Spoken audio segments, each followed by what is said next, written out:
La nuit est à nous, il n'y a plus de lumière. C'est pas la durée qui me fait peur, c'est le fond. Merci, cher Marc, de vous servir de façon très lâche de moi pour essayer de distraire cette assemblée. En fait, pour tout vous dire, je pensais que vous en aviez assez des discours, parce qu'on en avait quand même eu un certain nombre. Mais il me dit non, fais-les rire.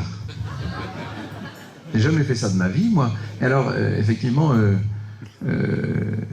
à la table, on a confirmé. Ah oui, c'est vrai, non, il n'est pas drôle du tout, me dit-on. Il ne sait pas faire ça. Et Natacha me dit, mais renonce, ce n'est même pas la peine, tu ne les feras pas rire. Alors, puisque je ne vais pas vous faire rire ce soir, je vais essayer au moins de vous faire rêver 2 secondes.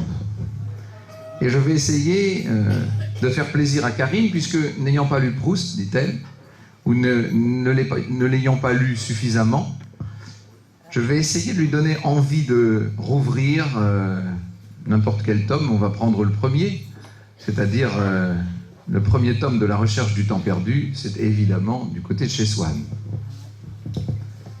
Proust parle d'un petit cours d'eau qui passe à côté de chez sa tante Léonie. Il dit, mais plus loin, le courant se ralentit.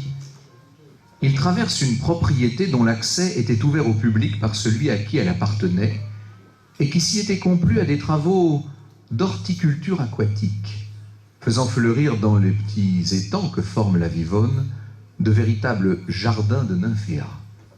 Comme les rives étaient à cet endroit très boisées, les grandes ombres des arbres donnaient à l'eau un fond qui était habituellement d'un vert sombre, mais qui, lorsque nous rentrions par certains soirs rassérénés d'après-midi orageux, virait vers le bleu, le violet, d'apparence cloisonnée et de goût japonais. Ça et là, à la surface, rougissait comme une fraise une fleur de nymphéa au cœur écarlate, blanc sur les bords. Plus loin, les fleurs moins lisses étaient plus grenues, plus plissées, disposées par le hasard en enroulements si gracieux qu'on croyait voir flotter à la dérive, comme après les feuillements mélancoliques d'une fête galante, des roses mousseuses en guirlandes dénouées.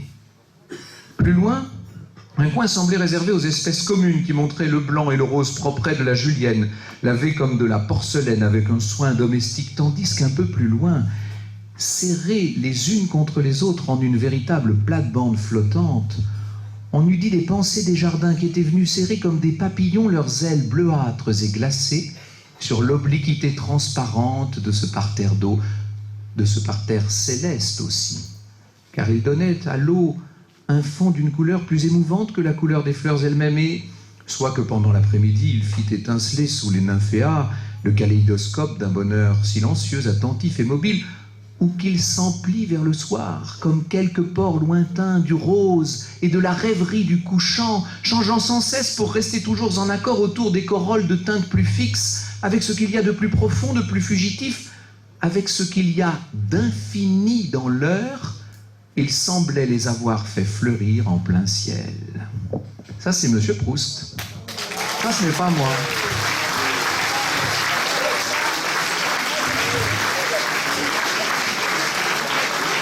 Mais ce n'est pas drôle. C'est ça le souci, c'est pas drôle. Est-ce qu'il faut que je continue à meubler comme on ferait à la radio, ou est-ce que vous en avez assez? C'est bon.